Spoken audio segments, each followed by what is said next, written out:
Hi అండి, తెలుగు కథల ప్రపంచంకు స్వాగతం. ఇవాళ బాలమిత్ర తెలుగు కథల సంచిక నుంచి పాము భయం అనే కథను వినేద్దామండి. తెల్లవారుజామున సాంబయ్య పొలానికి నీళ్లు పెట్టి ఇంటికి రాసాగాడు. డొంకలో గడ్డి పెరిగి ఉన్న చోట కాలు పెట్టగానే కాలు కింద మెత్తగా తగలటంతో కాలు పైకి తీశాడు. మరుక్షణం గడ్డిలో నుండి పాము బుస్మంటూ సాంబయ్యని కాటువేయడానికి పైకి లేచింది. సాంబయ్య భయంతో చేతికర్రతో బలంగా పాముని కొట్టాడు. భయంతో పాము పక్కకు వెళ్లడానికి తిరిగింది. కాని సాంబయ్య ఆ పాముని వదలకూడదని తిరిగి కర్రతో బాదాడు. అంతటా పాము ముందుకు వెళ్లడంతో దెబ్బ పాము తోకకి తగిలింది. దాంతో పాము వేగంగా దగ్గరలో ఉన్న రంధ్రంలో దూరిపోయింది. సాంబయ్య పాము వెళ్లిపోయినా భయంతో వణికిపోసాగాడు. అతని శరీరమంతా చెమటలు పట్టింది. క్షణంలో పాము కాటు నుండి తప్పించుకున్నాడు. కాని ఇప్పుడు మాత్రం తాను తప్పించుకున్నానని అతను అనుకోలేదు. తనపై పగబట్టిన పాము తనని వెంటాడి చంపుతుంది అని మనసులో భయపడుతూ ఇల్లు చేరాడు. సాంబయ్య ఇంట్లో వారితో జరిగినదంతా చెప్పాడు. సాంబయ్య తండ్రి మంత్రగాడిని పిలిపించి మంత్రించిన తాయెత్తు సాంబయ్య చేతికి కట్టాడు. ఇంటి చుట్టూ మంత్రించిన ఇసుక చల్లించాడు.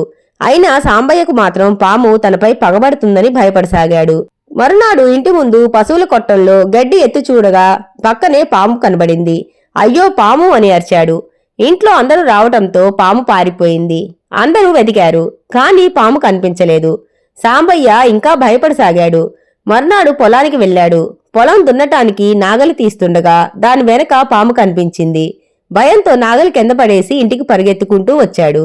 ఆ రోజు అతనికి జ్వరం పట్టుకుంది. రాత్రికి బాగా తీవ్రం కావడంతో డాక్టర్ వద్దకు తీసుకువెళ్ళు అంటూ చెప్పాడు. డాక్టర్ జ్వరానికి మందులు ఇంజెక్షన్ ఇచ్చి సాంబయ్య తండ్రితో, మీ వాడికి పాము భయంతో జ్వరం వచ్చింది. ముందు అతను భయపడకూడదు. పాములు పగబట్టవు. అసలు పాముకు నీ కొడుకుపై కోపం ఉంటే మొదటి రోజే వాడిని కాటువేసి ఉండేది. అది మనల్ని గుర్తుపట్టదు. పాత కథలు నమ్మకండి అన్నాడు. డాక్టర్, అది ఆ రోజు పొలంలో చూసిన పాము 2 సార్లు తిరిగి మా వాడికి కనిపించింది.